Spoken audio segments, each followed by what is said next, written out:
morning, just so everyone understands how this press conference is going to go. Andrew Berry's going to open it up with an opening statement. Kevin's going to do an opening statement.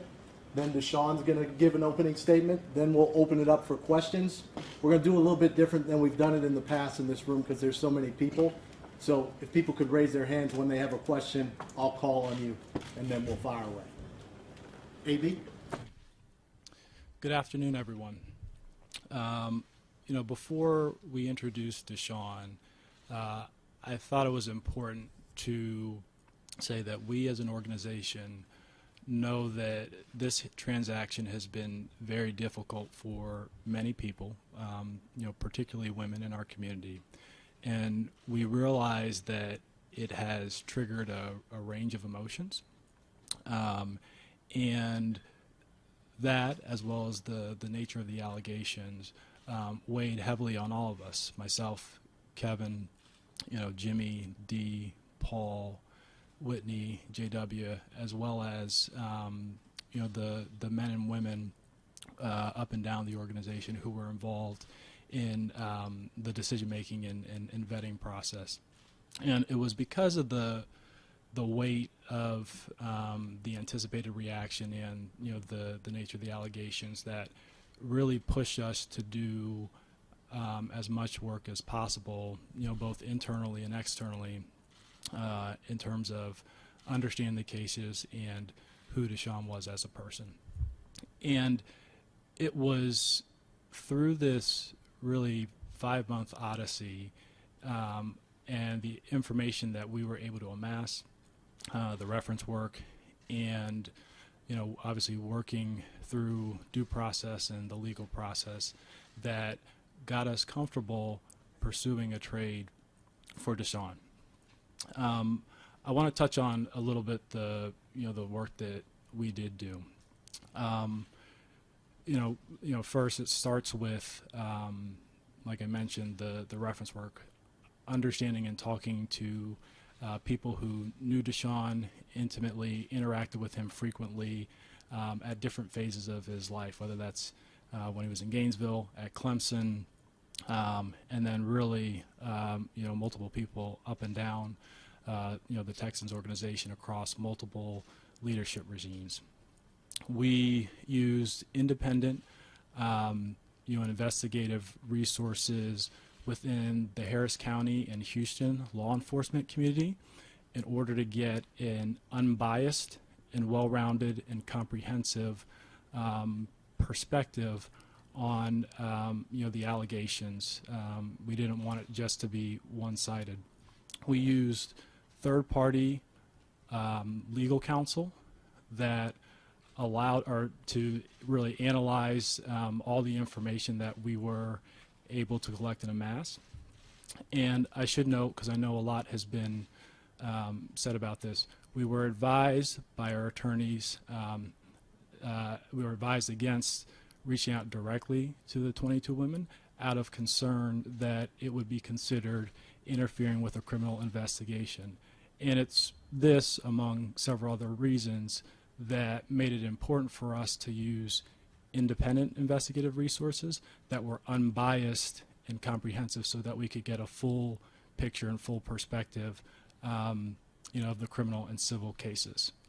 So it was through this time and through this work and what we learned about what we learned about Deshaun the person, what we learned about the civil and criminal proceedings, and obviously working through due process and legal process that got us comfortable with Deshaun the person. And we realize we're not naive to the fact that there are many people who aren't as comfortable with this transaction as we are today. But this is something that we a trade that we made to be evaluated over the long run, and we do think that there's a strong and detailed body of work about Deshaun, and we do have faith in him as a person. We're not naive to the fact that there's still work to do, and I think Deshaun would be the first to tell you as we integrate him into our organization in the Cleveland community. But we do have faith that, Deshaun will not only meet the expectations that we have of any player who we bring into the organization, but exceed them. And we are looking forward to having Deshaun as our starting quarterback for hopefully a long period of time. So with that, I'll pass it to Kevin. Just to echo what Andrew said, this organization did a tremendous amount of work on Deshaun the person, a tremendous amount of background. I understand the concerns completely. I understand the questions. Like Andrew talked about, we understand that there are questions to be answered. I have confidence in the work that we put in. I have confidence in the extensive work that our group put in to understand Deshaun. I'm really looking forward to coaching Deshaun. I know he's ready to get to work, and I'm looking forward to him being around his teammates. And really, I'm looking forward to him making a very positive impact in this community. And with that, I'll turn it over to Deshaun. Yes, first I want to say thank you to Dee and Jimmy Haslam and the Haslam family for giving me this awesome opportunity to be the quarterback of this historical organization in the Cleveland Browns. I want to thank AB and Coach Kevin for also giving me the opportunity to come here to join this organization, join this locker room, to lead these guys and be a servant leader. And then another opportunity for, this organization, for me to come in here and have the opportunity to show this community, show this city, show this organization, show this locker room who the person I really am. And that's the main focus that I want to do, is continue to show people who I really am and get my story out eventually. We'll start with you. Tom Withers, Associated Press. Sean, there are a lot of, as Andrew and Kevin mentioned, there are a lot of people that are very conflicted over your arrival here. They've read the sexual allegations, they've seen the lawsuits. What do you want people to know about you as a person? Who are you? We know about you as a player. Who are you as a person? The biggest thing for me is, as a person, I'm genuine. I'm hardworking, servant leader, who loves to be social in the community, who loves to give back, very kind of team-oriented. So I love hanging out with my teammates. But also, I want to be able to show that eventually and get out into the community. I've always been hands-on in the community of Houston, back home in Gainesville, back home in Clemson. And that's what I want to do, is be able to get back to that brand, or get back to that person that people knew I was before all these allegations. Jake Trotter. Yeah, Andrew, just to be clear, nobody from the Browns or representing the Browns spoke to any of the 22 women who've made allegations, correct? Like I mentioned earlier in my opening statement, Jake, our attorneys advise us that reaching out directly could be considered interfering with a criminal investigation. But that's the reason that we did hire independent investigators, to make sure that we could get that comprehensive and holistic perspective. The investigators you hired did speak to the women? I'll say the investigators that we hired were able to get a full perspective of all the cases. Yes. Not speak to the women. I'm going to say full perspective of all the cases. I'm not going to go into necessarily the details of everything the investigators did, but they got full perspective for all the criminal and civil cases, Jake. Not speak to the women. What is the basis for calling your investigation extensive, as you put it in your statement, on Sunday? And also, given the fact some of the women haven't given sworn testimony yet, they don't have anything on the record. Yeah. So again, Jake, I'll refer back to my statement. The independent and unbiased investigators were able to be comprehensive in all the information that they were able to bring forth. Some of the information, quite honestly, I understand can't necessarily be public, but we do feel good about the work that we did. We feel good about the work that the investigators did for us. We got a comprehensive perspective on all the cases. Doug Lemmaurice. Andrew, when you were investigating the situation with Deshaun, how much were you looking into whether the acts were criminal, or whether the acts, whether or not they were criminal, did not rise to the standard of player conduct that you would expect from a player? Yeah, both things were considered in the work that we did, Doug. Did you come to a conclusion that the acts in the past were not beneath the standard you would expect, or did you reach the conclusion that that won't happen again or anymore now that he's a Cleveland Brown?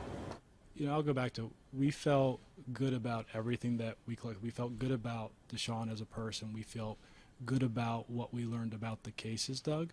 that to a point where we felt comfortable pursuing the trade and bringing him into the building. And if we didn't, like in terms of what happened or moving forward, we wouldn't have made the trade. Deshaun, one of the reasons you're here is because you asked to be traded from Houston. Why did you ask? Why did you want out of Houston? The biggest thing was, I think at the time, we just both were going in different directions. And so for me to be able to accomplish the things that I want to do, you know, we started off doing it privately with my agency, and then it led to, you know, the whole big situation. But yeah, it was a time for both of us to kind of part ways. A couple months after they had given you a new contract. So what triggered your change of sentiment? I think for this circumstance in this situation, it's hard to get too far into the details. But yeah, it was just, like I said before, it was just a time for both of us to part ways. I know that previously the contract was given to me that summer. But at the same time, I was honest and straightforward with the organization. They were honest with me, and we came to the conclusion that this was the best situation. Deshaun, I think as details have come out, some people have wondered why you've used the number of massage therapists that you've used. Can you kind of explain that number? Yeah, I can't get too far into detail because there's an ongoing investigation still. But I can say that with this now day and age, especially with my age group, social media is a big business part that goes into it. So that's, you know, a factor into it. But as far as the details, I can't get too far into it because there's an investigation going on. But hopefully, you know, once everything is resolved, I can speak freely on it. Are you kind of reevaluating your methods or how many you use or how you find people? Definitely. This is something that with my team and now with the Cleveland Browns and the organization, we find a plan and move forward from it. Mary Kay? Yeah, Deshaun, what can you say to Browns fans and to the people of Cleveland to convince them that you're not the person that is described in these complaints and suits? And do you sort of understand why it can be hard for people to, you know, believe that right now, given the sheer numbers involved? No, definitely. I understand the whole circumstances is very difficult, especially for the women's side of the fans in this community. I'm not naive to that. I know these allegations is very, very serious. But like I've mentioned before, I've never assaulted any woman. I never disrespected any woman. I was raised by a single-parent mom who has two aunties who's her sister, and that's who raised me. I was raised to be genuine and respect everyone and everything around me. So I've always defended that, and I will continue to stand on that. And I just want the opportunity to be able to show who I really am in the community and be hands-on and help people and serve other people. Andrew, I was just wondering, why did you think Deshaun was worth the risk of a groundbreaking contract, especially with the uncertainty of, you know, possible NFL action, and just what convinced you that, how risky do you feel this is? Yeah, Marla, it's a good question. For us, you know, once we got comfortable with Deshaun as a person, Deshaun the person, it became pretty straightforward from a football perspective. You know, we think he's, you know, one of the best, you know, players at the position in the sport. You know, he's obviously in his prime, and we think it's the most important position in the sport. So once we were able to, you know, get comfortable with, you know, him as a person, the football part in terms of evaluation was pretty easy. Deshaun, you originally turned down the Browns, and then you flipped and went back to the Browns. How much of that had to just do with the contract? Actually, it had nothing to do with the contract. I didn't know about the contract until I told my agent that I wanted to come and be a Cleveland Brown. That was secondary. That was after the fact that we spoke on the phone with AB and Kevin and the Haslam family. So that had nothing to do with me choosing the Cleveland Browns. Why did you originally turn them down? It wasn't necessarily a turn down. I think the media was kind of rushing me to make a decision, and I wasn't comfortable with making that right decision. And so the news get out and things like that. But, you know, for me, I knew that Cleveland was the best situation for a football standpoint, and just for a community and family atmosphere. And these guys mentioned it before. Once I got to meet these guys that sit up here, Coach Kevin and AB and the Haslam family, it was just that connection that we just had that bond. And I knew that this was the perfect situation for me to have a fresh start, go win some Super Bowls, and move forward and build this community as what we want to build it as. Darryl Ryder? Yeah, Deshaun, this is something that is going to stick with you for a long time, this perception. How do you repair your image? How do you restore your name? No, I understand that, and I know that there's going to be a stain that's probably going to stick with me for a while, but all I can do is keep moving forward and continue to show the person that I am, the true character, the true person, the true human being I am. Like I said before, I've never done the things that these people are alleging, and I'm going to continue to fight for my name and clear my name, and like I've been doing, just cooperate with everything that comes with it and just keep moving forward. And then as far as the job and what I need to do on the football side is to lead this team, help this team win multiple games and Super Bowls. And that's my job, is to continue to put all that together and work with the Cleveland Browns and, just keep pushing forward. Nate? Oh, I'm sorry. Go ahead. Follow. When did you know that, or I should say, when did you feel comfortable that Deshaun was the guy you wanted to bring in to be the face of this franchise?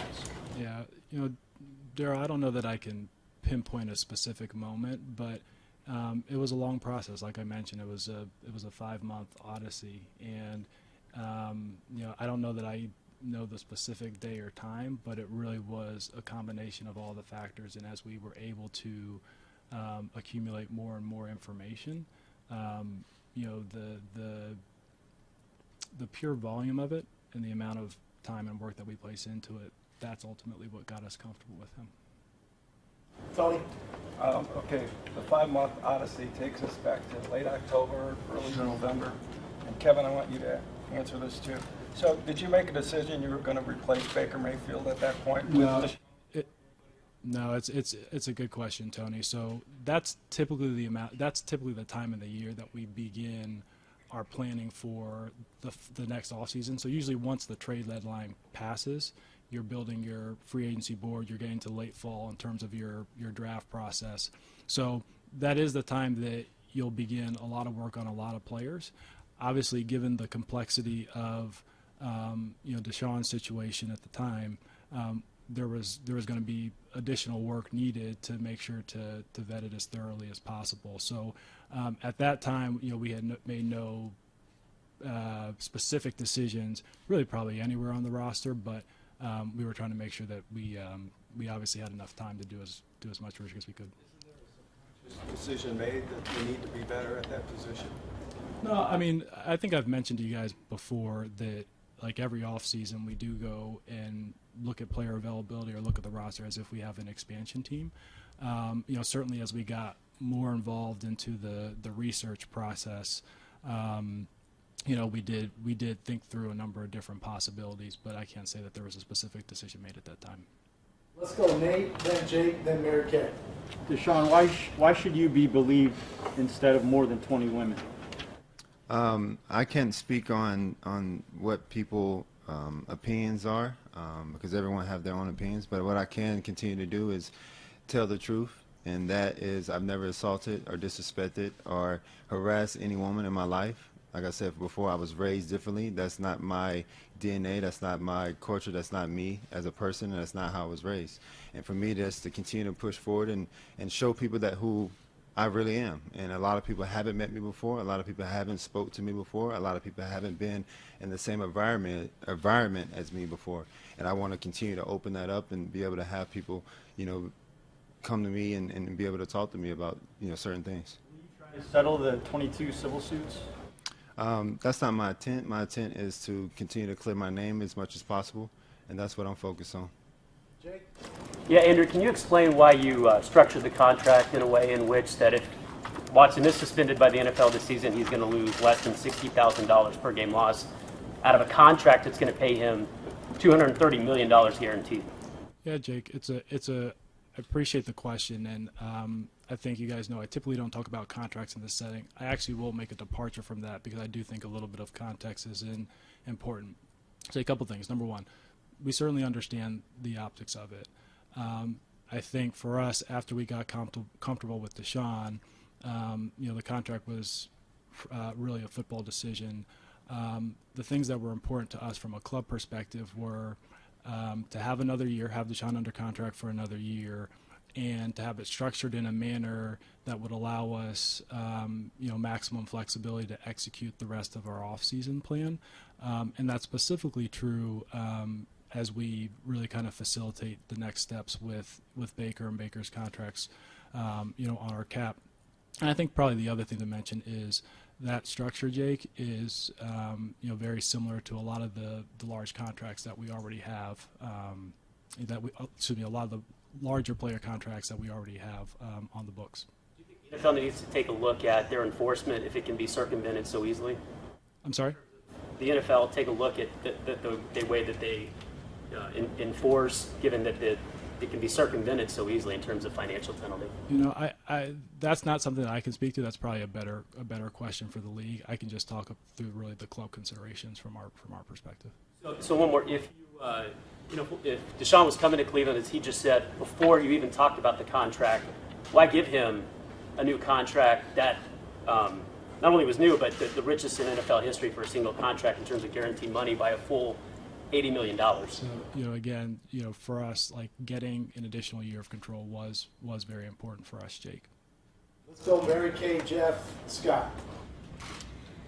Deshaun, I'm wondering, kind of specifically, what kind of work are you willing to do both in the community and personally to either atone for anything if you feel like you have to do that, or just to make sure that you are never accused of anything like this going forward? And I mean specifically, working with any, women's groups or, any other things in the community, sort of looking for specifics of what you plan to do. Definitely, and I think, especially on the ending of that question, working with women groups, I think it has to be something that I have to earn that trust, to be honest. I have to earn that trust back into the community so I can step out. I don't want to just jump out and make it seem like I'm not doing it. I'm just doing it just to try to clear my name. I've always been a community leader with Habitat for Humanity, with Kids for Cancer, because my mom had tongue cancer, with education, giving back to schools, and then also with just all types of charity work around the community of building communities, building housing and things. So, I'm going to work with this organization and my team to the perfect opportunity for us to come out and just help, because I've always been that type of person. That's how I was raised, and that's why I continue to say I'm a servant leader, because I wrote a book on it. That's how I was before any of these allegations. But at the same time, I know, and I'm not naive to the point that I have to earn that trust back from the community and people outside that's looking, at these allegations and haven't spoke to me before. So that's my goal, is to be able to earn that trust and keep pushing for it. Just a quick follow-up on that. Personally, I mean, even if you do feel you're innocent of these and you've never done any of these things and the Browns don't feel like you have, will you be willing to do things, personally in terms of counseling or whatever else it would take to show that you'll go the extra mile to make sure nothing like this ever happens again? It's hard for me to say the counseling part, because I don't have a problem. I don't have an issue, and that's what I've been saying from the beginning. So this situation is definitely is tough and is very difficult. But me as a having a problem going to counseling and things like that, I'm willing to talk to people about certain situations to make sure I'm not getting back in this. But like I said before, I never assaulted anyone, never disrespected anyone. I've always been respectful, and that's what I've always, stood on, and that's who I am as a person. Yes, ma'am. Jeff, then Scott, then Ed. I have two questions, Deshaun. I'm going to go back to 40 massage people. So why not just find one you really like and stick with that person? 40 just seems like so many. Well, I never, as far as a team, and then when I say team, not saying the Cleveland Browns, but my agency and things like that, 40 is just over the time. It's not in one period of time. I've been in Houston for 5 years, so you go to different people, and that's just how, like I said before, I can't get too far into the details, but you know, as businesses work and you move and meet different people and people have different schedules and blocks, you kind of meet people over time. Okay. Then the second one is a football question. What kind of quarterback are the Browns getting to use? Yes, you're getting a strong leader who loves to work, who loves to make sure he uplifts everyone around him, who's going to compete super, super hard, who's going to fight to the end of time of each and every game, and a guy that is, like I said, is going to push everyone to their full potential so we can win a lot of Super Bowls. Scott? Hey, Andrew, I have two for you, Andrew. Were there skeptics within the organization, and was it a difficult sell to say, yes, this is the right move to make?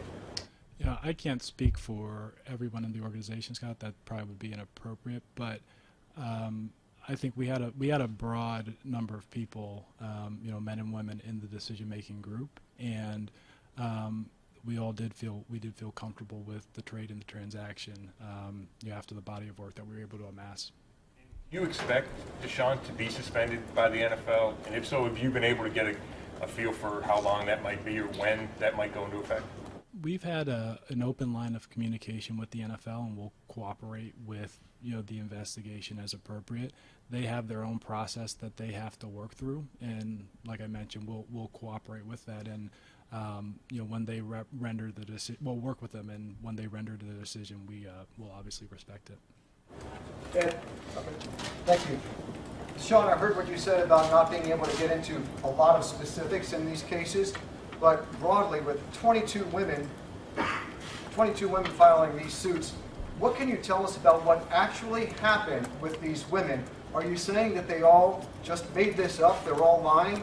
What actually happened? All I can say is, again, I never assaulted, I never disrespected, and I never harassed any woman in my life. I wasn't raised that way. My mom and my aunties didn't raise me that way. Over the course of my life, that's not in my DNA. And as far as the details of actually the things that they're alleging, I can't speak on that because there's an ongoing investigation. But, you know, in the future, once everything is resolved, I will sit down and love to talk about it. How did we get from there to here? Can you explain that? Get from 0 to 22 lawsuits. I mean, I can't control that. You know, the only thing I can control is continue to clear my name, cooperate with any legal force or any legal system that is requiring me to cooperate, and just keep pushing forward. Kimberly Martin? Kimberly Martin, ESPN. Andrew, you mentioned several times that you got to a point where we felt comfortable, and it's a 5-month odyssey. It's been a few weeks since 2 grand juries decided not to, you know, didn't have enough evidence for criminal charges.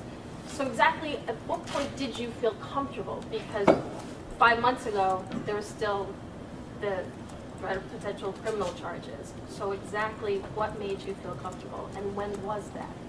Yeah, Kimberly, yes, what I mentioned, I forgot who, I think Daryl might have asked it a little bit earlier. No, I understand.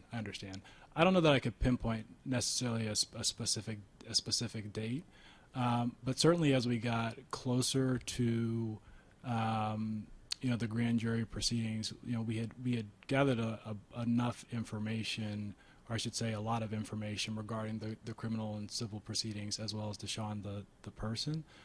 So I would say it was, you know, it was certainly perhaps maybe a little bit before that time where, you know, we did feel good about the information that we had, but you know, obviously, we wanted due process and legal process to bear out.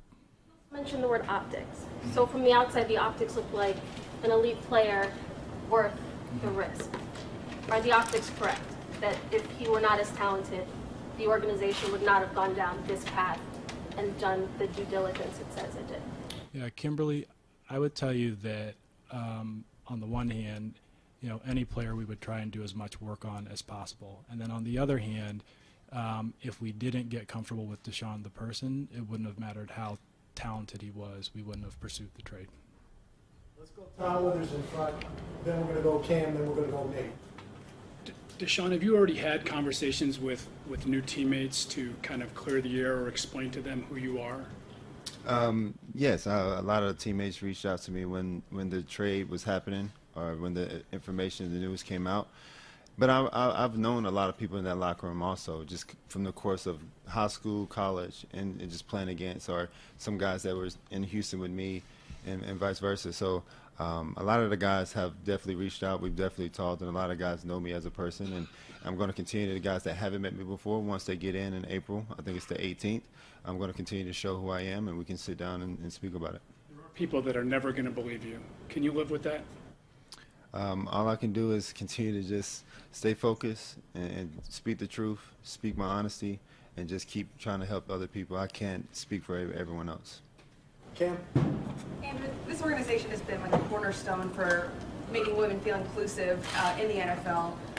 Amid the nature of these allegations, were there conversations with the women you have in this staff when you were considering bringing him in, and how much did they weigh into the conversation when it came down to making that decision? Cam, there absolutely were.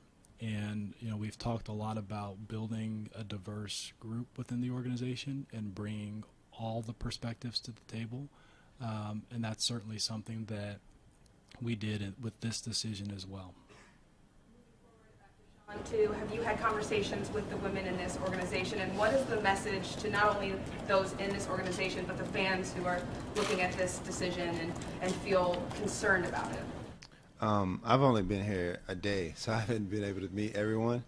But as the time continues and I'm in the building, like I said before, I want people to be able to come to me and have an open dialogue, and we speak about it and show the person I really am. And that's how I was raised, to respect everyone and continue to respect people like I want to be respected. And that's just how I was raised. So, continue to build that with the organization and build that trust. Andrew, is the contract guaranteed in the event of a suspension, or is there something different about this contract than a usual NFL contract that stipulates that? I'm sorry, I didn't quite catch it. Is the contract guaranteed in the event of a suspension? I'm still not quite following. So, with guaranteed money, isn't it usually the case that the guarantees are voided in the event of a suspension from the NFL? Is that the case with this contract? I understand. So Nate, again, I won't go into all the specifics with the contract, but we do have our language within the contract that does offer, I would say, typical club protections. So. And then, so for Kevin and Andrew, there are a lot of, you guys said that you understand the sensitive nature of this. There are a lot of Browns fans who may have been affected by sexual assault, whether they're victims or they know victims.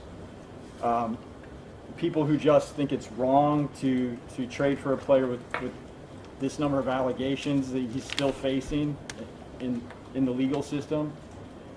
And a lot of people are saying, we're out, we're done with the Browns. What do you say to the people who say we can't root for this team? Nate, I would tell you that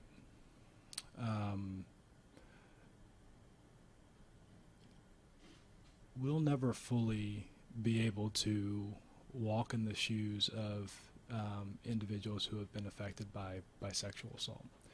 And that is something that we thought about a lot as we went through this process, understanding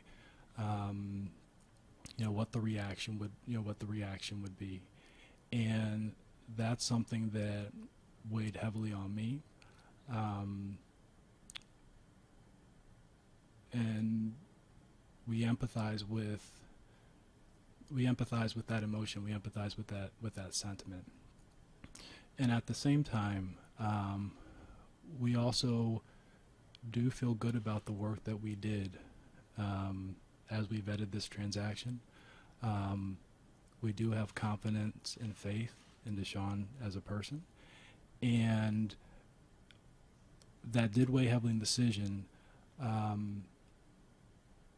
But between the information that we were able to gather, working through due process, working through the legal process, we do think that this is a decision that, as it's evaluated over the long run, will be something that is positive for our organization. And we totally respect and totally empathize with those sentiments right now, totally understand that there are people who are not comfortable with the transaction right now. But again, we followed our information. We feel good about Deshaun as a person, and we think that he's going to do a lot of positive in the community. We got time for 3 more. We're going to go Mark Schwab, we're going to go Tony Grossi, Matt Fontaine. Thank you. Andrew and Kevin, I know you guys said you talked to a lot of people and you talked to a lot of women. I'm sure this came up at the dinner table. Did you talk to your wives, and what did they have to say? You know, I think for all of us, and Andrew's talked about it, it's difficult, it's hard. Just like we were talking about earlier with Nate, this is not easy, and I certainly have sincere empathy for anybody who's a victim of sexual abuse in any way. So these are hard conversations, and obviously I'm sure just like you know, Browns fans and my family, it's something that you talk about, and those are uncomfortable conversations and they're hard, but I think there's growth that comes out of those conversations, and certainly I think there's a positive that can come out of this with those conversations. And as it relates to Deshaun, I think Deshaun's ready to make a positive impact on this community. And I can tell you, just with my time spent with Deshaun in the past few days and getting to know him and getting to know this person, I'm looking forward to this community getting to know this person. Kevin, you now have a quarterback with vastly different skill set than the previous one. What changes in your offense does Deshaun not force but encourage? No, we're going to work through it. We're going to spend a lot of time with Deshaun and the coaches and sit down and make sure we're doing what he's comfortable with. Obviously, we have some good players that we're excited about on our offense, and that's our challenge right now that we have to work through is figure out ways that we want to pivot, ways we want to adapt to make sure that we're utilizing Deshaun to his best of his abilities. Look the same to us?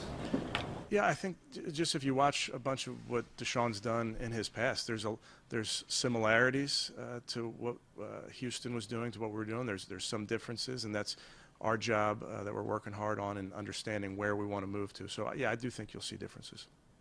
Matt? For Deshaun, on this whole off-the-field situation, do you have any regrets on anything, and if so, what were they? I mean, I don't have any regrets. Like I said before, the things that are off the field right now that came up, you know, caught me by surprise because I never did anything that these people are alleging. And I know a lot of people say that I took the year off, and I used that to be able to clear my name, like the previous 2 weeks, and just to continue to fight that. And I just continue to work and become a better person, a better player, and just a better son, you know, like my mom has always taught me. What's been the hardest part of all of it? With just football, just life, just been the hardest part? I think the hardest part is just, I mean, having everyone, you know, come at me from different directions and without, you know, me be able to publicly speak on it because of the ongoing investigation. But, you know, I took the route of following my legal team and telling the truth to the legal side so I can bring my innocence. And then once, like I said before, it's resolved in the near future, and hopefully I can speak freely on it. We're going to close it out with Dan Lobby.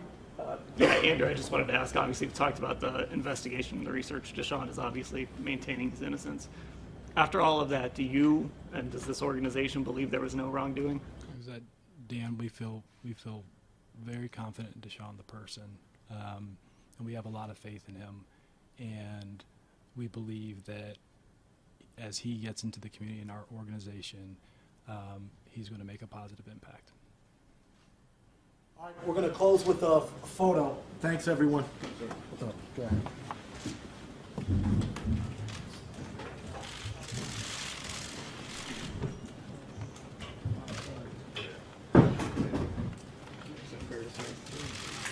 All right, everybody, right up here. Couple more.